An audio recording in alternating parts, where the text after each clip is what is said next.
आपण प्रथम लक्ष आपल्या विधानसभेवरती करूयात. गेले 5 वर्ष तुम्ही फारुख सरांना बघताय.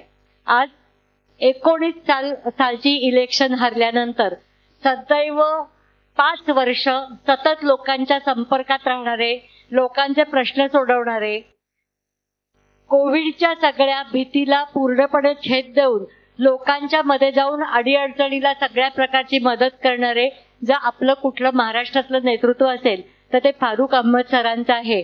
आणि त्यांच्या ह्या सगळ्या कार्याबद्दल, त्यांच्या धडाडीबद्दल, वंचित बहुजन आघाडीची भूमिका वेगवेगळ्या पद्धतीने लोकांच्यापर्यंत घेऊन जाण्याच्या त्यांच्या कामाबद्दल आणि विशेषतः लॉकडाऊनचा पिरियड संपल्यानंतर 3 वर्ष त्यांनी सातत्याने नांदेडच्या दक्षिणच्या कान्याकोपऱ्यामध्ये जाऊन जे वस्त्यांचे प्रश्न सोडवलेले आहेत, वेगवेगळ्या समूहांचे प्रश्न सोडवले,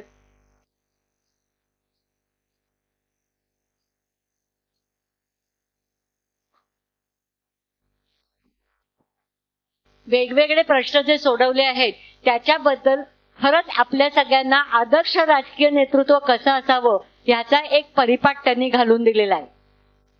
गेले 5 वर्ष लोकसभेच्या मागच्या विधानसभेच्या निवडणुका संपल्यानंतर महाराष्ट्रात जी काही 2-4 नावं ही 2024चे विधानसभेचे निवडणूक म्हणून फिक्स होती, त्यातल्या अग्रक्रमावरती फारुख सरांचं नाव होतं. त्यामुळे फारुख सर विधानसभा लढवणार की नाही हा तुमच्याही कोणाच्या मनात संदेह नव्हता आणि फारुख सरांच्याही मनात नव्हता आणि आमच्याही नव्हता.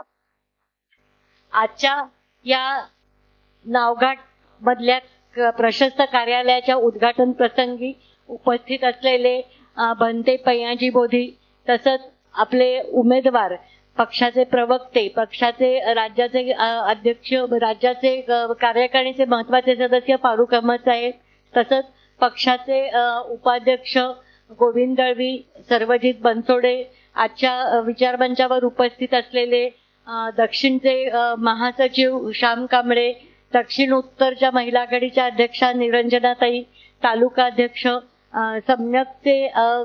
सम्यकचे कार्यकर्ते कैलाशीजी, तसंच दक्षिण महानगराचे अध्यक्ष विठ्ठल गायकवाड, विनायकजी आणि उत्तरचे आपले कार्यकर्ते माजी जिल्हाध्यक्ष प्रशांत इंगोले आणि आजच्या विचार मंचावरती उपस्थित असलेले वंचित बहुजन आघाडीचे आणि तसंच आजच्या विचार मंचावर समोर उपस्थित असलेले वंचित बहुजन आघाडीचे सर्व कार्यकर्ते. येणारी ही निवडणूक खूप अर्थाने आपल्यासाठी महत्वाची आहे. महत्वाची याच्यासाठी आहे की इथले जे वंचित समूह आहेत ते वंचित समूह एका बाजूला स्वतःच्या सुरक्षिततेसाठी, स्वतःच्या आरक्षणासाठी, स्वतःच्या विकासासाठी आणि इथल्या समाजाच्या मेनस्ट्रीम मध्ये आपल्याला जागा मिळावं, आपल्याला स्थान मिळावं याच्यासाठी संघर्ष करत असताना आरक्षण हा त्याचा एक महत्वाचा मार्ग समजत होते. सुप्रीम कोर्टाच्या जजमेंटमुळे हे आरक्षण आज धोक्यात आलेलं आहे आणि जेवढ्या काही या सुप्रीम कोर्टाच्या जजमेंट बद्दलचे रिव्ह्यू पिटिशन म्हणजे सुप्रीम कोर्टाने मागच्या निर्णयाचा त्यांचा पुनर्विचार करावा यासाठी जेवढ्या याचिका दाखल केल्या होत्या त्या सगळ्या याचिका फेटाळून लावल्या.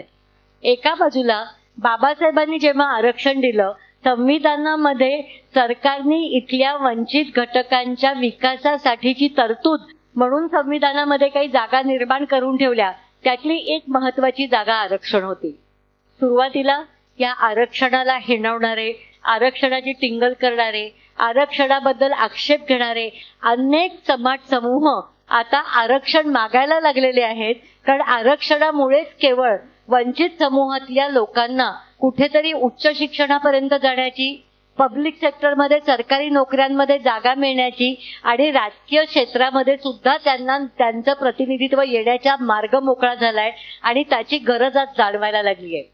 त्यामुळे अनेक ओबीसी समूह असतील, अनेक भटक्या विमुक्तांचे समूह असतील, हे जसं आरक्षणाची मागणी करतायत तसंच मुस्लिम समुदायामध्ये सुद्धा खूप मोठ्या प्रमाणावरती आरक्षण हवंची एक मागणी सुरू झालेली आहे. वंचित बहुजन आघाडीचा जाहीरनामा अद्याप झालेला नाही जाहीर, तो पुढच्या 5-6 दिवसामध्ये जाहीर होईल.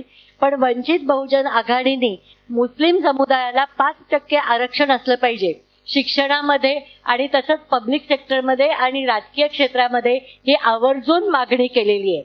त्यामुळे आता मी या निवडणुकीकडे बघतीये ते आरक्षणाचे समर्थक विरोधी आरक्षणाचे विरोधक अशी ही निवडणूक राजकीय पटलावरती लढवली जाणार आहे. राजकीय पटलावरती अशासाठी लढवली जाणार आहे की सुप्रीम कोर्टातनं न्याय मिळवण्याचा मार्ग आता बंद झालाय.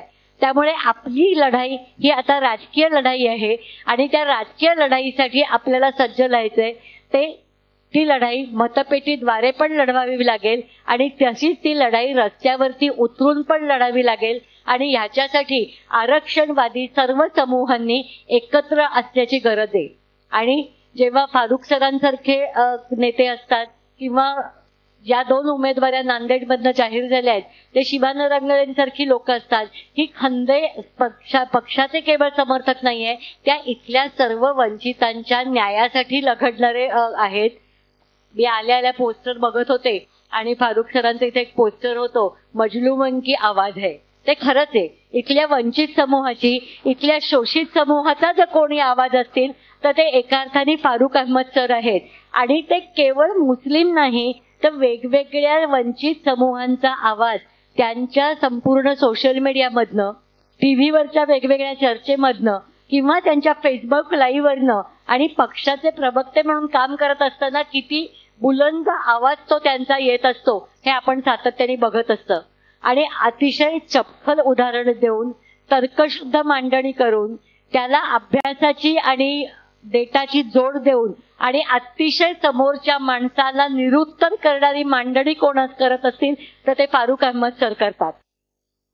आणि त्यामुळे मी महाराष्ट्रातल्या तमाम पक्षाच्या वतीने मी आज इथे विनंती करायला आलेली आहे, कारण मला कल्पना आहे की इथे उपस्थित असलेले सगळे पक्षाचे कार्यकर्ते आहेत. तुम्ही फारुख सरांना मत द्या असं सांगण्यामध्ये काही अर्थ नाहीये, पण माझ्यामध्ये हा कार्यक्रम रेकॉर्ड होतोय आणि तो सोशल मीडियावरनं पसरवला जाणार आहे. म्हणून मी नांदेडमधल्या तमाम लोकांना आणि मतदारांना अशी विनंती करते की फारुख अहमद सरांसारखा शोषितांचा मजलूमों की आवाज ओळखला जाणारा आवाज आज विधानसभेमध्ये असणं ही आपल्या सगळ्यांची गरज आहे. आणि महाराष्ट्रातल्या वंचित बहुजन आघाडीच्या तमाम कार्यकर्त्यांच्या वतीने मी आज तुम्हाला विनंती करते की हा बुलंद आवाज विधानसभेमध्ये पोचवा. आणि ती आत्ताची केवळ नांदेडची गरज नाही तर ती महाराष्ट्राची गरज आहे आणि तुम्ही पाठीशी राहाल. फारुख सरांनी बोलताना सांगितलं की मला तुमच्याकडनं पैसे नको आहेत, मला फक्त तुमचा वेळ हवाय. त्यांनी थोडीच यादी सांगितली, पण मला तुमच्याकडनं अजून खूप गोष्टी हव्या आहेत. एक गोष्ट हवी आहे ती म्हणजे मला तुमचा आवाज हवाय. कारण प्रत्येक विधानसभा सारख्या मोठ्या मतदारसंघामध्ये कितीही मतदारसंघ पिंजून काढायचा ठरवला तरी प्रत्येक माणसापर्यंत पोहोचता येत नाही.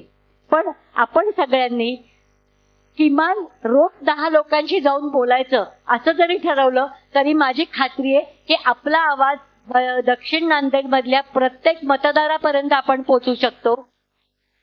पण त्याच्यासाठी 2 गोष्टी करायची गरज आहे आणि त्या गोष्टी अतिशय शिस्तीने करायचे.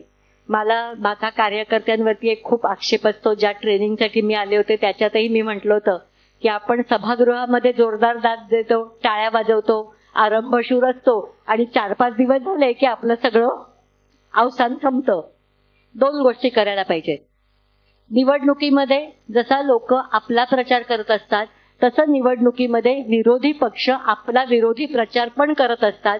आणि आपल्या सकारात्मक प्रचारापेक्षा विरोधकांचा विरोधी आवाज जर जास्ती प्रबळ ठरला लोकांच्या मध्ये जाऊन बोलताना तर कुठेतरी मतदार तुटत जाण्याची ही प्रक्रिया सुरू होते.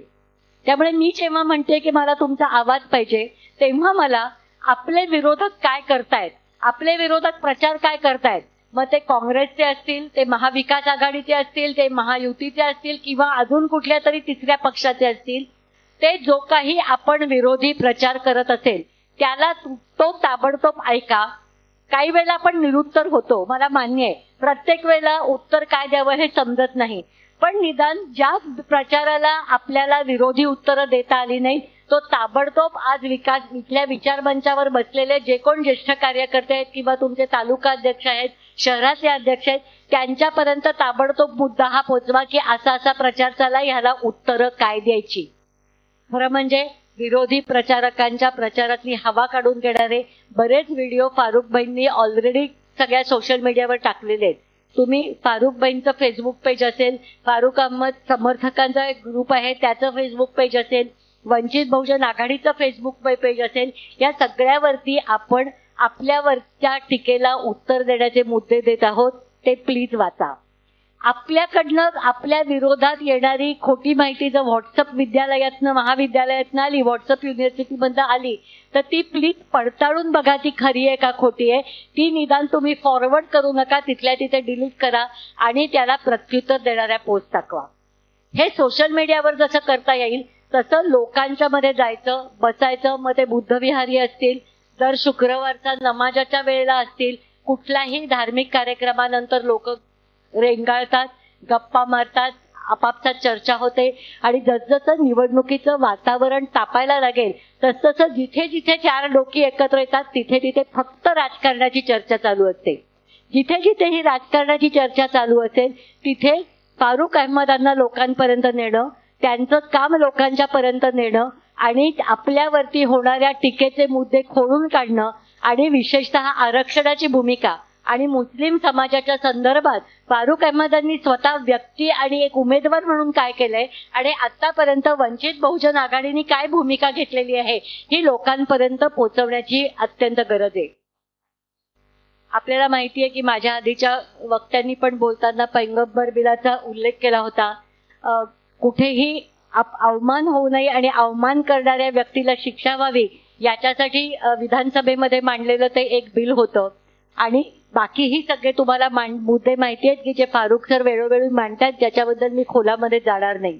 पण आपलं शिक्षण, आपलं रोजगार आणि आपल्यासाठी आरक्षण आणि समाजाची सुरक्षितता हे 4 महत्वाचे मुद्दे आहेत जे आज इथल्या सगळ्या मुस्लिम युवा पिढीसाठी, मुस्लिम मुलींसाठी महत्वाचे आहेत. कारण ह्या 4 गोष्टींनी आपलं पुढचं आयुष्य घडत असतं आणि त्या मागण्या रेटून आपल्याला पुढे न्यायच्या आहेत आणि त्याच्यासाठी पण तुमची जबरदस्त साथ त्याच्यामध्ये हवी आहे. माझी सगळ्यांना एक विनंती आहे की लोकांच्या मध्ये जा, बोला, चर्चा करा, त्यांना मुद्दे पटवून द्या. आपला विरोधी चाललेला प्रचार तिथल्या तिथे खोडून काढा. नाही खोडला तर निदान तो वरती पोचवा. कित्येक वेळेला आपल्याला अनुभव असा येतो की लोकांच्या चर्चेत चाललेल्या चर्चा आपल्याला वरपर्यंत पोहोचत नाहीत. काय बाबा खरंच आहे, पण आम्हाला काय उत्तर द्यायचं सुचलं नाही. काही बाळासाहेबांच्या वरती टीका झाली, वंचित बहुजन आघाडीवर टीका झाली, फारुखबाईंवर टीका झाली की आपण काय करतो, काय की बाबा खरंय अशी चर्चा करतो आणि गप्प बसतो. करू नका. तिथल्या तिथे प्रतिवाद करा, खोडून काढा मुद्दे, गरज पडली तर भांडा, हाणामारीवर येऊ नका.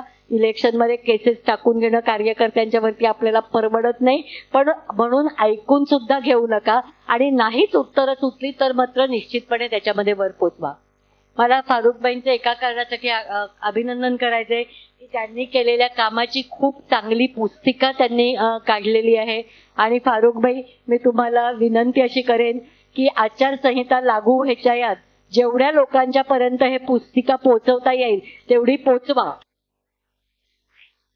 आचारसंहितेनंतर त्याच्यावर खर्चाची बंधनं येतील, त्यामुळे ते ताबडतोब ते पोचता येईल.